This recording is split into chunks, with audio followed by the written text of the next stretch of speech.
मेरी मुलाकात बरेली में, मैं बरेली शरीफ दरगाह आला हजरत हाज़री के लिए गया, हुजूर रसूल से मुलाकात हुई और मैं वहाँ होकर आ रहा हूँ। तो मेरी 3 लड़कों से मुलाकात हुई, उसमें एक गैर मुस्लिम, 2 मुस्लिम थे। यकीन मानिए मैं पहचान नहीं पा रहा था इनमें कौन गैर मुस्लिम है और इनमें कौन मुस्लिम। मैं खुद नहीं, गुफ्तगू भी कर रहा था तब भी नहीं पहचाना। आखिरकार उन्होंने बताया तब मुझे पता चला। तीनों की एक सी दाढ़ी, वो अजीब सी दाढ़ियाँ चल रही हैं, कैसी कैसी आप जानते हैं। तो ये इस्लाम की हक़ानियत है कि अब तक बचा हुआ है, वगरना तो इस्लाम को हमने खुद मिटाने में कोई कसर नहीं छोड़ी है। हम गैरों से शिकवा करते हैं, हम गैरों से शिकायत करते हैं कि तुम हमारे मजहब को मिटा दो। मियाँ उनकी क्या ताकत के तेरे मजहब को मिटाए यार, किसी में है ताकत के कोई मजहब इस्लाम को मिटा दे। आज तुम 30 करोड़ की तादाद में हिंदुस्तान में हो, 1 से लेके 1.5 अरब तक पूरी दुनिया में तुम्हारी तादाद है। 1.5 अरब समझते हो, यानी पूरी दुनिया का 1/4 हिस्सा आज तुम हो। पूरी दुनिया का 1/4 हिस्सा आज तुम हो यार। अब कोई इस्लाम को मिटाएगा? जब तुम 313 थे, जब कोई इस्लाम को ना मिटा पाया? भाइयों मुझे बताइए, जब तुम 313 थे तो बद्र में अबू जहल हजारों को लेके आया था कि इस्लाम को मिटाऊंगा, हजारों को लेके, और ये 313 रोजे की हालत में निकले। किसी के पेट से पत्थर बंधा है तो कोई फाका और भूख की वजह से कमर लची है। हजरात, न हाथ में तलवार है, न कमान है, न ऊंट है, न घोड़ा है, तने तनहा मोहम्मद के दीवाने मस्ताने फरजाने नबी के पीछे पीछे जा रहे हैं और मुस्तफा जाने रहमत आगे आगे जा रहे हैं। मक्का की गलियों से निकले हैं ये, मक्का के लोग तालियां बजा रहे, मजाक बना रहे हैं। वो अबू जहल का हजारों का लश्कर जिसके पास हथियार है, जो खा पी कर आए हैं, जिनके पास अच्छे अच्छे हथियार हैं, बड़ा पावरफुल उसका लश्कर आया है, उससे ये निहत्ते 313 मोहम्मद के दीवाने लड़ेंगे। अल्लाह अल्लाह, किसी ने दामन पकड़ के कहा था मुस्तफा के गुलाम किसी सिहाबी से, अरे किस बलबूते पर जा रहे हो? बद्र के मैदान में अबू जहल से लोहा लेने के लिए तो मोहम्मद के दीवानों ने एक ही जवाब दिया था, ओ मक्का के लोगों कान खोल के सुन लो, न देखो तीर पे तकिया, न खंजर पर, न भाले पर, भरोसा है कोई सादा सी काली कमली वाली पर। नारे तकबीर, नारे रिसालत, मसलके आला हज़रत, जश्न गौसुल वरा, इस्लाहे मुआशरा कॉन्फ्रेंस, नारे तकबीर, नारे रिसालत। ऑपरेटर साहब जरा माइक तुम्हारा दम नहीं दे रहा, जरा इसमें दम लगाइए माइक में आपके। जब मैं इसको आवाज बढ़ाऊं तो आवाज घटाए नहीं है, और डरे मत, अब आवाज जितनी ये बर्दाश्त कर सके बढ़ाएं, मुझे वापसी दे, बहुत हाई फाई वापसी चाहिए। हाँ, जितना कर सकते हैं आप कीजिए। अल्लाह अल्लाह, जब तुम 313 थे तो दुनिया तुम्हें ना मिटा पाई, तुम्हारे मजहब को ना मिटा पाई। आज पूरी दुनिया में तुम 1/4 हिस्सा हो तो आज दुनिया तुम्हें मिटाएगी। पता चला दुनिया नहीं मिटाएगी, हम खुद मिटाने में लगे हैं। हम कहते हैं हमारी मस्जिद तोड़ दी, यार उन्होंने तो तोड़ दी, तुमने तो रोज वीरान किया अपनी मस्जिद को। तुम नहीं कहोगे, अब कहते हो मेरी मस्जिद टूट गई। भाई एक बात बता, उसने तो एक दिन तोड़ दी, तूने तो रोज 5 टाइम वीरान किया है।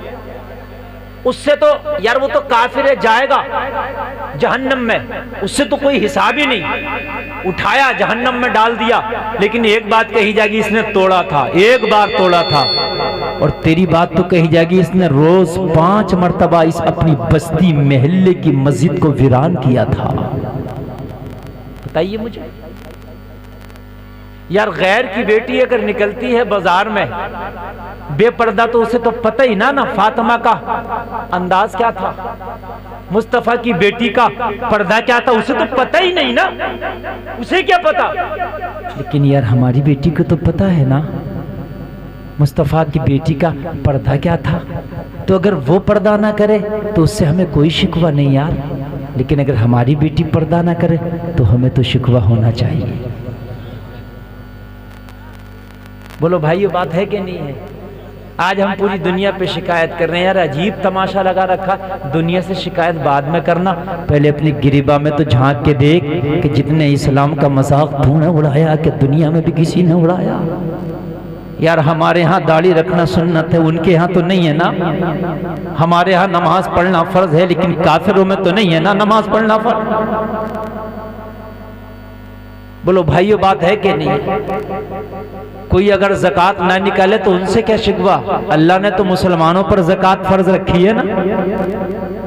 इस्लाम के जो 5 सुतून है उनमें का एक ज़कात है ना। तूने कितनी निकाली?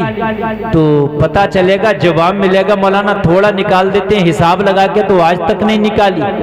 हिसाब लगा के निकालने वाले बहुत कम है। जो हिसाब इको कम करो, इको कम, जो हिसाब लगा के निकालते थे वो दुनिया से निकल गए, अब वो चीजें नजर नहीं आती। हम दुनिया से शिकवा करने में रह गए, दुनिया से शिकवा। ओ मुसलमानों, कान खोल कर सुनो, शिकवा करने की जरूरत नहीं है, अमल करने की जरूरत है। आज तुम खुद अमल कर लो, तुम अपना इस्लाम बचा लो, अपने घरों में इस्लामी माहौल पैदा कर लो। कसम खा के कहते हो रब्बे काबा की, किसी में ताकत नहीं जो तुम्हें मिटा दे, तुम्हारे मजहब को मिटा दे।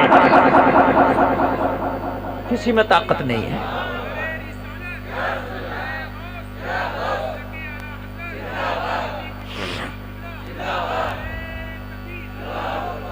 मालूम है आपको, इस साल कोरोना था तो ईद की और जुमा, अलविदा जुमा की नमाज ना हो सकी है, लेकिन इससे पहले तो होती थी ना।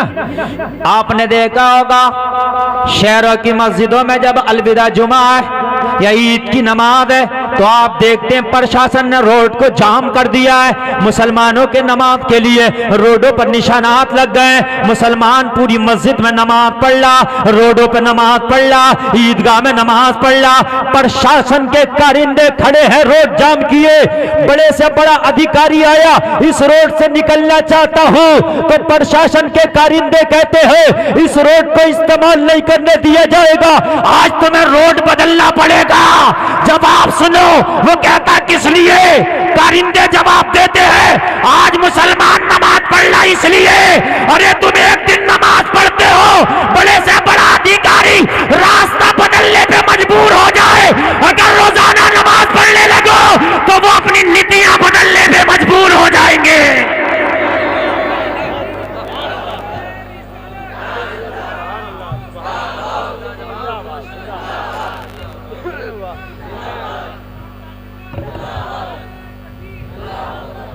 एक दिन की नमाज में, एक दिन की नमाज में आपने देखा होगा रोड इस्तेमाल नहीं कर सकते। मालदार है, रोड इस्तेमाल नहीं कर सकता, आज रोड बदलना पड़ेगा। अमीर है, आज रोड बदलना पड़ेगा। गरीब है, आज रोड बदलना पड़ेगा। कोई अगर अधिकारी है, भिखारी है, रोड बदलना पड़ेगा। अरे आए मुसलमान, तूने एक दिन क्या मिलकर नमाज पढ़ी, दुनिया को रोड बदलवा दिए। और तू अगर रोज पढ़ने लगा तो दुनिया नीति ना बदल देगी अपनी। हाँ? कोई कहेगा कि तू अपना कागज पत्तर दिखा। ये कोरोना से पहले कागज पत्तर बहुत चल रहा था, चल रहा था कि नहीं चल रहा था? लोगों, तुमने अल्लाह को छोड़ दिया इस दुनिया के लिए और तुमसे दुनिया ही दुनिया छुड़ाना चाह रही है। हमने इस दुनिया के लिए तो छोड़ा था भाइयों, अल्लाह को छोड़ा था, नहीं छोड़ा था, लेकिन आज दुनिया ही हमसे कह रही है कि तुम दुनिया छोड़ो, जहां तुम रह रहे हो तुम्हारा कुछ नहीं है। अल्लाह को अगर छोड़ोगे तो फिर बर्बादी के दहाने पे जाके खड़े हो जाओगे। कान खोल के सुन लो, अल्लाह फरमाता गम ना करो, रंजीदा ना हो, वो अंतुमुल आलौन, कामयाब तुम हो। हमें कह रहे अल्लाह कामयाब, और हम कह रहे हैं अल्लाह हमसे बड़ा इस वक्त बर्बाद कोई नहीं है। हम कहाँ कामयाब हैं? बताइए, कौन कह रहा मुसलमान कामयाब है? यार आज पूरी दुनिया में सबसे जलील और रुस्वा कौम अगर कोई नजर आती है तो मुसलमान। मीडिया के दलालों को कोई अगर रुस्वा करना ना मिले तो जिस मुसलमान को चाहे वो रुस्वा कर दे। भाइयों, बात है क्या नहीं? तुम्हें मारे और तुम ये कह दो बहुत दर्द हो रहा मुझे पिटने में, तो इसी पर भाई तूने यही क्यों कहा कि बहुत दर्द हो रहा है, पिट। अल्लाह कह रहा तुम कामयाब हो। हम कहते मौला हम कहाँ कामयाब हैं? वो कौन सा मुल्क नहीं जहाँ हमारे जनाजे ना निकाले जा रहे, जहाँ हमारी बेटियों की इज्जतों को तार तार नहीं किया जा रहा, जहाँ नमूसे रिसालत पे हमले नहीं हो रहे। मौला हम कहाँ कामयाब हैं? यार बड़ा अफसोस है, हमारे रामपुर में कई सौ साल पुराना एक मज़ार था, किला में कई सौ साल, जंजीर शाह बाबा का। रातों रात वहां के प्रशासन ने बिल्डोजर लगा के उस मज़ार को बिल्कुल सफ़े हस्ती से गायब कर दिया। बिल्डोजर से उसको तोड़ के मलबा तक उठा के फेंक दिया गया कचड़े में। कितने कुरान शरीफ थे उसी मज़ार में जो रखे थे, वो सब भी कचड़े में फेंके गए। बड़ी तकलीफ हुई। देख रहे हैं, क्या कर सकते हैं आप। और कुछ कहा तो मांगा गया कि उसकी सनद दीजिए, इस मज़ार की कोई तारीख बताइए। यार तुम कई सौ साल पुराने तारीख की जो है सनद पूछ रहे हो, मैं उसी अधिकारी से पूछता हूं कि तुझे छक्कड़ दादा का नाम याद है? अपने दादा, परदादा, लकड़दादा, छक्कड़ दादा नाम याद है? नाम नहीं बता सकता। तू अपने 200 साल पहले दादा का नाम नहीं बता सकता, तो इस बुजुर्ग का नाम क्या पूछ रहा है हमसे जो कई सौ साल पुराने हैं? क्या तारीख है। और हिंदुस्तान में तो 90% मज़ारात ऐसे हैं कि जिनके बारे में आप बता नहीं सकते। 10% ऐसे होंगे जिनके बारे में आप तारीख जानते हो। तारीख तो सबके बारे में नहीं जानते ना। तो यार तुम्हें जो चाहता है तुम्हारे साथ कर देता है, लेकिन आज हाल ये है, कुरान कह रहा है तुम कामयाब हो, हम कहते हैं हम इस वक्त कामयाब नहीं, दुनिया की सबसे जलील कौम हम है। तो फर्क क्यों है? कुरान तो झूठा हो ही नहीं सकता। कुरान में तो तिल बराबर फर्क नहीं। भाइयों मानोगे कि नहीं मानोगे? तो फर्क कहां आ रहा? फर्क आ रहा, फर्क आ रहा। फर्क यहां आ रहा है, कोई शख्स कहे ये कार है, जितना चाहो चलाओ। एक आदमी कह रहा मेरी तो कार चल ही नहीं रही, तुम कह रहे हो कार चलाओ। तो वो कह रहा एक शर्त है, कार चलाने के लिए पेट्रोल भरवाना जरूरी है। तो वो कार चलाने वो कहे मैंने तो पेट्रोल भरवाया ही नहीं। तो क्या चलेगी कार? अरे बोलो, जिसमें पेट्रोल है वो भी कार ऐसी लग रही है दिखने में, जिसमें नहीं है वो भी ऐसी लग रही है। दोनों खड़ी है, क्या पता किसमें है किसमें नहीं है। ये तो जब चलाओगे तब ना पता चलेगा। जो चलेगी उसमें है और जो नहीं चलेगी उसमें नहीं है। तो अल्लाह ने भी कहा कामयाब तो तुम हो, मगर शर्त लगाई है, तुम मुमिनीन, शर्त यह है कि मोमिने कामिल बन जाओ। कामयाब तुम हो, शर्त क्या है? मोमिने, जोर से बोलो मोमिने। हाँ, मोमिन भी नहीं, मोमिने कामिल बनो। क्या बनो? मोमिने। अब हम मोमिने कामिल है नहीं, फिर ढूंढते फिर रहे हैं कि हम कामयाब नहीं, कामयाब नहीं। तो जो कुरान ने शर्त लगाई है, जो कुरान ने शर्त हमें बताई है, वो शर्त तो हमने पूरी की नहीं। अगर ईमान होता और ईमान की रस्सी मजबूती से पकड़े होते तो खुदा की कसम कुरान के कहे के मुताबिक फिर हम मोमिने कामिल होते। और जब मोमिने कामिल होते तो कामयाब कौम भी हम ही होते। और ऐसे कामयाब होते, न किसी की ताकत थी हमें निकाल सकता था, न किसी की ताकत थी हमें जलील कर सकता था। इसलिए तो हुकूमत किसी की हो, हुकूमत से हमने कभी कोई सरोकार नहीं किया। लोगों, हम तो वो लोग हैं जिन्होंने मिनटों में हुकूमत के तख्ते को पलट के रख दिया। यार हम तो हुकूमतें पलटने वाली कौम है, हम हुकूमतों से कब डरते हैं? और अच्छा, हुकूमतों से हमें मतलब भी नहीं है, हम तो मानते हैं हुकूमत अल्लाह ही की है। अलैहिस्सलाहु बिअहकमिल हाकिमीन, सबसे बड़ा हाकिम अगर कोई है तो वो अल्लाह है, उसकी हुकूमत है और किसी की हुकूमत ही नहीं है। तवज्जो है ना? ये थोड़ी रंगत जो मैं बेच कर रहा हूँ, जिसमें मुझे इमारत खड़ी करना, बस थोड़ा सा वहां समझने, उसके बाद इंशाल्लाह इमारत चलेगी। जो मैं आपको बताना चाह रहा हूँ, जहां लाना चाह रहा हूं, फॉल्ट कहां है, मिस्टेक कहां हो रहा है।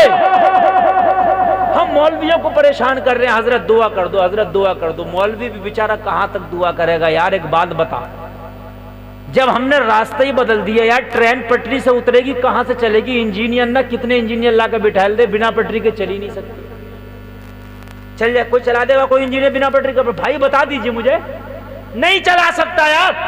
तुम कहोगे क्यों? बहुत अच्छा रोड। भाई ये रोड पे नहीं चलती, इसकी पटरी अलग लोहे की आती है। कुरान में अल्लाह ने नुज़ूल के एतबार से 5वीं सूरत और कुरान की तरतीब के एतबार से पहली सूरत सूरह फातिहा में बताया, इहदिनस सिरातल मुस्तकीम, तुम्हारी पटरी ये है, अगर इस पे चलोगे तो सीधे सीधे रहोगे। पटरी बता दी, पटरी। इहदिनस सिरात, सूरे फातिहा जो है उम्मुल किताब है, इसको इसीलिए कहा गया, इसमें पूरे कुरान का मग़ज़ बयान कर दिया। इसमें दुआ है, अल्लाह सीधा रास्ता चला, सीधा ही चला। किन का रास्ता? जिन पर तेरा इनाम हुआ, अनअमता अलैहिम, उनका रास्ता कि जिन पर तेरा, जोर से बोलो, जिन पर तेरा गैरिल मग़ज़ूबी अलैहिम वलद्दालिन, उनका रास्ता ना चला जिन पर तेरा गजब हुआ। तीन बातें आज मेरी सुनिएगा और मेरी तकरीर अब शुरू हो रही है। सीधा रास्ता चला, सीधा रास्ता उनका जिस पर तेरा इनाम हुआ, उनका ना चला जिस पर तेरा गजब हुआ। अब ये जो हम रास्ता चल रहे हैं, फटी हुई पैंट पहन के, बाल बढ़ा के, 3 रंग के घूम रहे हैं, ये सलमान खान का रास्ता इनाम वाला है या गजब वाला है? अरे बोलो यार ना। इनाम वाला रास्ता तो बगदाद के दूल्हा का है।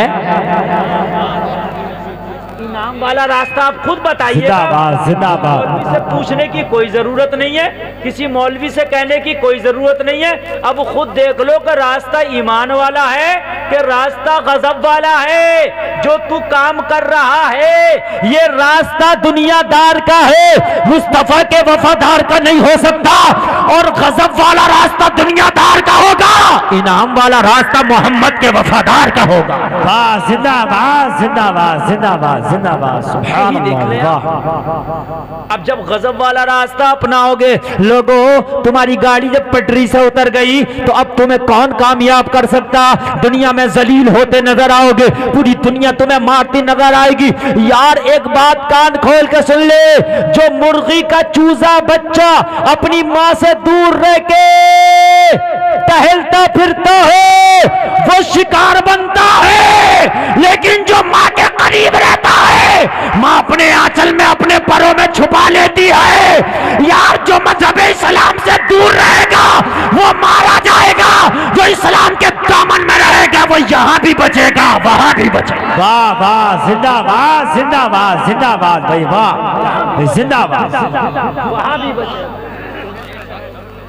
वाह जिंदाबाद। यार एक मुर्गी आपने भाइयों देखा करने का, चील का, शिकरे का अगर हमला हो तो जो मुर्गी के आसपास के चूजे हैं वो पर फैलाती है, अंदर छिपाती है, लेकिन जो दूर है उसे थोड़ी ना छिपाएगी। वो तो कट गया ना अपनी जमात से, जब कट गया तो वो शिकारी के चुंगल में फंस गया। यार हम तो कट गए ना अपनी जमात से, हमने तो दुनिया के गुंडों की तरह अपनी शक्ल बना ली ना। हम तो यार फिरौन बने घूम रहे हैं, बिल्कुल फिरौन। बताऊं आपको कैसे? शादी हो तो हमें 10 लाख जब तक चाहिए नहीं, जब तक शादी करने तैयार नहीं। ये इनाम वालों का रास्ता है क्या? मुस्तफा फरमाते मेरे नबी, जिना को मुश्किल करो, हमने तो 10 लाख चाहिए, हमें तो बड़ी कार चाहिए, हमें तो ये भी चाहिए, हमें तो खाना भी बड़ा चाहिए, हमें तो खाना भी स्टैंडिंग में चाहिए। मुसलमानों मुझे बताओ, ये इनाम वालों का रास्ता हरगिज नहीं हो सकता है। ये लोगों, ये मुस्तफा के गुलामों का रास्ता हरगिज नहीं हो सकता। हमने बेटियों को आज दहशत बना के रख दिया। लोगों जब मेरे नबी तशरीफ नहीं लाए थे मक्का के अंदर तो बेटियों को बड़ा गलत समझा जाता था। किसी के घर में बेटा बेटी पैदा हो जाए तो वो अपने आप को मनहूस समझता था। अरे आज हमने वही माहौल ला के रख दिया जो नबी की आमद से पहले का माहौल था। आज बेटी पैदा हो जाए घर में मातम होने लगता है, वजह बेटी नहीं है, वजह उसका जहेज है। बेशक बेशक, हक बात है, बेशक। जो मातम होता है घर में वो बेटी नहीं है, उसका जहेज है। आज ही जहेज की लानत खत्म कर दो। गुलफाम डंके की चोट पे कहता है बेटी रहमत नजर आने लगेगी। वाह बेशक, सुभान अल्लाह, जिंदाबाद। नारे तकबीर, नारे रिसालत, नारे गौसियत। हज़रत अल्लामा मुफ्ती गुलफाम साहिब किबला सरज़मीने गोरा, जिंदाबाद जिंदाबाद। बेटी कभी जहमत नहीं थी, मुस्तफा के कौल के मुताबिक बेटी कल भी रहमत थी, बेटी आज भी रहमत है, बेटी कयामत तक रहमत रहेगी। जहमत हमने बनाया है, अपनी डिमांडें खत्म करो, सादा निकाह करो। जिस घर में बेटी होगी रहमत के फूल बरसेंगे। जिंदाबाद जिंदाबाद जिंदाबाद। जवाब नहीं हजरत, वाह। ये माहौल हमने बनाया है, ये फजा हमने कायम की है। लोगों 10 लाख रुपए जब चाहिए बेटी की शादी के लिए, अब किसी की 5 बेटी है, बता मेरे भाई वो गरीब क्या करेगा। यार खुदा की कसम खा के कहता हूँ, इस थोड़ी सी तकरीर में मैं क्या क्या बयान करके चला जाऊं, यकीन मानना दिल फटता अपनी कौम को देख के। यार मैंने देखा एक 70 साल का बूढ़ा है, डॉक्टर ने जवाब दे दिया तेरे फेफड़े खराब हो गए। मैंने उस बूढ़े से बात करी, 70 साल में पैर वाला ठेला चलाता है। पैर वाला ठेला जानते हो किस लिए? आंखों में आंसू आ गए, बोला मौलाना मेरी 5 जवान बेटियां हैं, मेरा कोई बेटा नहीं है। मेरी बीवी बूढ़ी मैं बूढ़ा, मैंने जवानी में ये ठेला चलाया, अब कोई कारोबार नहीं है। अपनी बेटी का कितना भी सादा निकाह करता हूं तो मेरा लाख रुपया कम से कम खर्च होता। मौलाना ये ठेले से मैं कहां से लाख रुपया पैदा करूं। यार हम इतने जालिम हो गए, खुदा की कसम गरीब को भी नोचते हैं, सोचते नहीं यार कभी तो इसकी गुर्बत पे तरस खाओ। नोचते हैं यार, उसे टॉर्चर करते हैं कि कम से कम कुछ नहीं देगा तो मेरे बारातियों को खाना ही अच्छा दे देना। यार तू उसके वक्त गरीब के घर पे एक वक्त का खा के क्या अच्छा हो जाएगा। अगर तू कह देता तू खाने की बात छोड़, चल कोई बात नहीं है, तू गरीब है ना, तू सादा निकाह कर देना। लोगों रक्षा चला चला के कहने लगा मेरा आधा, एक घर था मैंने आधा बेच के 2 बेटियों का निकाह कर दिया, अब अगर आधा भी बेच दूं तो रहूंगा कहां। लोगों खुदा की कसम खा के कहता हूं बड़े जालिम हो गए, हमें किसी के ऊपर रहम ही नहीं यार, हमें किसी के ऊपर तरस नहीं है। अभी किसी का इंतकाल हो जाए ना, तीजा में जो बिरयानी चलती है यार, मैं देखता हूं मेहमान और गांव वाले मेहमानों से बढ़ के खा रहे हैं उसके घर में खाना। ये शर्म नहीं आती तुम्हें? ये बीमार था, दवा चलती थी, कर्जा लेके दवा करके इंतकाल कर गया, इसके छोटे छोटे बच्चे रह गए, कारोबार बंद हो गया। ओ जालिमो, मैयत के नाम पे भी तुमने नहीं छोड़ा। जिंदाबाद जिंदाबाद। इंतकाल हो जाए जिंदाबाद तो मरने से लेके 40 में की फातहा तक लोगों 1-1 लाख रुपया खर्च हो रहा है। मैं गलत तो नहीं कह रहा हूं यार? तुमने ना मरने का छोड़ा ना जीने का छोड़ा। यार शादी में तुम्हें 10 लाख चाहिए, मर जाए तो 1 लाख फिर भी चाहिए। यार बिरयानी पकाने और खाने का नाम तीजा नहीं है। कलमा शरीफ पढ़ने का नाम इसाले सवाब है, कुरान पढ़ने का नाम इसाले सवाब है, दरूद शरीफ पढ़ने का नाम इसाले सवाब है। लोगों तुम कितने हो कि अपने अहबाब के घर पे जाते हो। ए लोगों, किसी के घर अगर मैयत हो जा, आज कसम खा के उठना मेरी तकरीर में, लोगों मैयत के घर खाना खाने से दिल मुर्दा होता है। किताबें उठा के देखो, मना किया है, दूर का मेहमान सिर्फ खा सकता है, वो भी बचे तो अच्छी बात है। अगर तुम्हें जबरदस्ती भी मैयत वाले के घर खाना खिलाया जाए, बचो, खाना ना खाओ। जब आज खाना नहीं खाओगे बचेगा तो कल को बनेगा ही नहीं। बेशक जिंदाबाद जिंदाबाद, हक बात इंतजामी, जिंदाबाद जिंदाबाद। अब तुम्हें कोई पकड़ के ले जाए तो फिर क्या कहते हो? वो मैं खाता तो नहीं, मगर वो क्या ज्यादा इसरार करने लगा ना तो 2 लुक़मे मारने पड़े। हाँ 2 लुक़मे मार रहा तू, पूरी प्लेट अपनी बिरयानी की साफ कर दी। और अब साथ में जो अपने बच्चे को लिए घूम रहा था, बच्चे तक को लेके गया खिलाने के लिए, और बच्चे को प्लेट भर के दे दिया, उससे नहीं खाई गई तो कह रहा तेरी भी चल मुझे ही साफ करना पड़ेगी। नहीं भाई हंसने की नहीं, बात समझने की है मेरे प्यारे यार। खुदा की कसम यार हमारे दिल कितने सख्त हो गए यार, दिल मुर्दा हो गए हमारे। ये मैयत वाले के घर यार, एक बात बताओ, खुदा की कसम बड़ी यार शर्म लगती है। एक किसी का इंतकाल हो जाए ना, उसकी बेटियां रो रही होती हैं। जरा तवज्जो करना, और आप लोग सब कौम के जिम्मेदार हो, इस बात पे तवज्जो दो। मेरे गले बैठ गए इन बातों पे बोलते बोलते। आप नेट पे जाकर सुन लो, जितनी तकरीरें मेरी मैयत के खानों के खिलाफ शायद किसी लोग गालियां बकते हैं कमेंट में मुझे कि ये मौलाना वहाबी हो गया। बको गाली, मेरा मिशन आला हजरत है। जिंदाबाद, नारे तकबीर, नारे रिसालत, नारे गौसियत, मसलके आला हजरत अल्लामा मुफ्ती गुलफाम साहिब किबला जमीन गोरा में जिंदाबाद जिंदाबाद। मुफ्ती साहब बहुत अच्छा हुई, वाह। लोगों हक बात कहो, अगर हक तुम नहीं कहोगे तो हक कहेगा कौन? ये कौम ही हक कहने के लिए आई है। अल्लाह फरमाता वो तनहौना अनिल मुनकर वन्नहौना, क्या है वो आयत कुरान की? वो तनहौना, वो कुरान का तर्जुमा सुन लो, आयत जहन में नहीं आ रही है कि तुम बुराइयों से रोकते हो, अच्छाइयों का हुक्म देते हो। तुम हो वो कौम, अच्छाइयों का हुक्म देते हो, बुराइयों से रोक रहा। तू जाकर उसके घर पे बिरयानी डकार रहा तो है? मुझे बताइए, कुंतुम खैरा उम्मा उखरिजत लिन्नास तअमुरूना बिल मारूफ व तनहौना अनिल मुनकर। तुम सबसे बेहतर उम्मत हो, अल्लाह ने फरमाया। बेशक, वाह वाह, जिंदाबाद। सबसे बेहतर उम्मत क्यों? बुराइयों से रोकती है ये उम्मत, भलाइयों का हुक्म देती है। मगर आज अल्लाह की कसम खा के कहता हूं लोगों, दिल उस वक्त फट जाता है जब बाप का इंतकाल हुआ। इसकी जवान बेटियां पूरी पूरी रात रोई है अपने बाप के गम में। लोगों रो रो के आंखें सूज गई, आंखें सुर्ख है, आंखों के जो हल्के हैं वो रोते रोते काले पड़ गए। दोपहर में बाप का जनाजा उठा, वही बेटियां खाने की प्लेटें मेहमानों में तकसीम कर रही होती है। अफसोस नहीं है? वही बेटियां औरतों में खाने तकसीम कर रही है और बिरयानी की प्लेटें हाथ बढ़ा बढ़ा के खाई जा रही है। ओ जालिमो, हो के गया, तुमने ना मरने का छोड़ा, तुमने ना जीने का छोड़ा। अरे होना ये चाहिए था, तुम ना खाने इन बेटियों को पकड़ पकड़ के खिला रहे होते। वाह वाह, जिंदाबाद जिंदाबाद भाई, वाह जिंदाबाद। हम नहीं, हमें खुद चाहिए। कौन खिला रहा? अजीब मामला। लोगों यहां तक एहतियात है, किसी घर में खाना खाना तो दूर की बात, इंतकाल हो जाए ना तो उसकी मैयत भी देखने एकदम ना जाओ।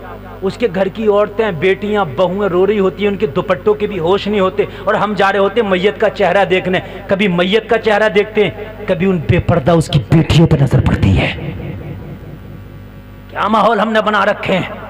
बेटियों को अलग कर दिया जाए और बेटियों के सरों पे दुपट्टे हो, मैयत अलग हो, और फिर उस मैयत को अगर मर्द है तो वो औरत ना देखे जिससे जिंदगी में पर्दा था, और अगर औरत है तो वो मर्द ना देखे जिससे जिंदगी में पर्दा था। बेशक माहौल है। जिंदाबाद। मर्द का इंतकाल हुआ तो सारी औरतें देख रही हैं, औरत का इंतकाल हुआ सारे मर्द देख रहे हैं। यार अजीब, बताओ क्या होगा लोगों, होगा क्या? बस एक काम याद आता है, जब कब्रिस्तान में जनाजा ले गए ना हम, तो फिर मैयत को जब कब्र में उतारते हैं तो फिर क्या कहते हैं, भाई जरा दूर हट जाओ, चादर तानो। तंती इधर नहीं, तंती है चादर, कब्र के चारों तरफ फिर मैयत को उतारते हैं। ऐसा नहीं होता इधर? अच्छा, बहुत सी जगह ऐसा होता, चादर तानते हैं, वो अच्छी बात है, चादर तानना चाहिए, क्योंकि उसमें से चारपाई में से जनाजा निकाल के, लेडीज जो जनाजा होता है उसके लिए तो पर्दे के तमाम, ये जनाजे पे भी नजर नहीं पड़नी चाहिए। लेकिन ये चादर तुझे मरने के बाद याद आती है, काश मरने से पहले इस बेटी की चादर याद आ गई होती। वाह, बेशक बेशक, जिंदाबाद जिंदाबाद। है यार, मरने से पहले इस बेटी की चादर याद आ गई होती। लोगो यार, हमने क्या हाल कर दिया। बेटा पैदा हो गया, खुशी की शहनाइयाँ, रंग बिरंगी पटाखे छोड़े जा रहे हैं। क्या बात है, मेरे घर में बेटा आया। खुशी क्यों मना रहा? सिर्फ इस वजह से मना रहा, ये 10 लाख का कैश लाएगा। डकैती तो तूने शुरू से डाली, तेरी नीयत तो शुरू से अच्छी ना थी। अगर नीयत तेरी शुरू से अच्छी होती ना तो बेटे पर रंग बिरंगी पटाखे ना छोड़े होते तूने। अच्छा, सुनते सब हैं लेकिन मानता कोई नहीं। एक बात सुन लीजिए, ये जहेज खत्म करने के लिए सिदरा से हजरत जिब्रील नहीं आएंगे। जी बेशक। जिब्रील ने अपने बेटे बेटी की शादी नहीं करनी, उनके तो बेटे बेटी नहीं, फरिश्तों ने नहीं करनी ये शादियां बेटो बेटी की, हमने करना। तो हम तो सब मौलवियों की बात को कहते हैं, ठीक है ठीक है ठीक है, तो मने किस दिन करेगा जहेज को? ठीक तो उस दिन होगा जिस दिन ऐलान कर दे, मैं ऐलान करता हूं अपने बेटे का निकाह बिना डिमांड के करूंगा। बेशक, जिंदाबाद जिंदाबाद, बेशक, सुभान अल्लाह। उस दिन सही होगा, लेकिन नहीं, बड़ा खुश है, बेटा आया। मेरा तो बेटा आया, मेरी बुढ़ापे की लाठी आई है, मेरे बुढ़ापे का सहारा आया। ओ बाप, ओ माँ, जब बेटे की पैदाइश पे खुशियां मना रही हो, ओ दादी जब पूरे महल्ले में थूकती फिर रही है कि मेरा पोता आया, मेरे बुढ़ापे की लाठी आई है। ओ दादी सुन ले, जब ये जवान होगा ना, जब तक तू तो रहेगी भी नहीं। जी जी बेशक बेशक। खुश होकर जो घूम रही है तू, तेरे तो मुश्किल है कि तू रहे या ना रहे। 90% तो तेरे चांस हैं तू रहेगी भी नहीं, क्योंकि इतनी उम्र नहीं हो रही है। कितनी उम्र हो रही है? मुश्किल से 60-70 साल। 200-300 साल का तो आदमी नहीं हो रहा ना। तो मुझे बता, तूने अपने बेटे की शादी की 20-25 साल में, और फिर उसका बेटा जवान होगा 20-25 साल में, तो 50-60 साल तो ये हो गए। तो जब तक खत्म ना हो जाएगी क्यों खुश हो रही है? क्यों मरी फिर रही है तू? नहीं, एक बात बताना है, सबसे ज्यादा खुशी के मारे कि मेरा तो एक सहारा आ गया। तेरा किस बात का सहारा आ गया? और ये माँ बाप भी जो खुश हो रहे हैं ना, कान खोल कर सुन लो, जरूरी नहीं है तेरी खिदमत कर ले। तू जब बूढ़ा हो ना, तो मैंने बूढ़े माँ बाप को जवान औलाद को मारते भी देखा। जी जी, हक है। लोगों, सुकून उसे मिलता औलाद से, अल्लाह ने जिसे नसीब में लिख दिया हो। और कभी कभी ऐसा होता, बेटे से ज्यादा सुकून बेटी से भी मिल जाता। जी बेशक। अरे भाइयों, ऐसा होता नहीं होता, होता है। और एक बात बताऊं मैं, लोगों, जितनी मुखलिस बेटी वालिदैन और अपने भाइयों से मोहब्बत करने में मुखलिस होती है ना, इतना बेटा नहीं होता। मैं वादा, मैं गारंटी के साथ कह सकता हूं आपसे, अगर माँ बाप बीमार हो जाए ना, बेटी ससुराल चली जाए, लोगों आप अंदाजा करके देखना, बेटा तुम्हारा जॉब पे हो, ज्यादा पढ़ा के जॉब पे तो बाहर जाएगा ना, उसे पता चले माँ बाप बीमार हैं, तो पता वहीं से फोन करके कहता फला डॉक्टर को दिखा लेना, फला को दिखा लेना, और ये कर लेना, ये कर लेना, और मैं तुम्हारे अकाउंट में जरा पैसा लगा रहा हूं। ओ जवान बेटे, आज तेरे माँ बाप को तेरे पैसे की कम, तेरे सहारे की ज्यादा जरूरत थी। बेशक बेशक, जिंदाबाद। लेकिन अगर बेटी को पता चल जाए मेरी माँ की तबीयत खराब है, अपने शोहर से फौरन छुट्टी लेती है, मुझे अपने मायके जाना, मेरी माँ की तबीयत खराब है, 1 हफ्ता वहीं रह के आऊंगी, माँ की खिदमत करूंगी। बेटी आती है, सबसे पहले देखती है मेरी माँ की सर में कंघी हुई कि नहीं हुई, आके कंघी कर रही है, मेरी माँ नहाई है कि नहीं नहाई है, मेरा बाप कपड़े धुला है कि उसका नहीं धुला है। लोगों, सुकून बेटा ही नहीं, अगर तेरी किस्मत में लिखा है तो सुकून बेटी से भी मिल जाएगा। यार, मैंने एक रिसाले का मुताला कर रहा, मैं हैरत की इंतहा न रही।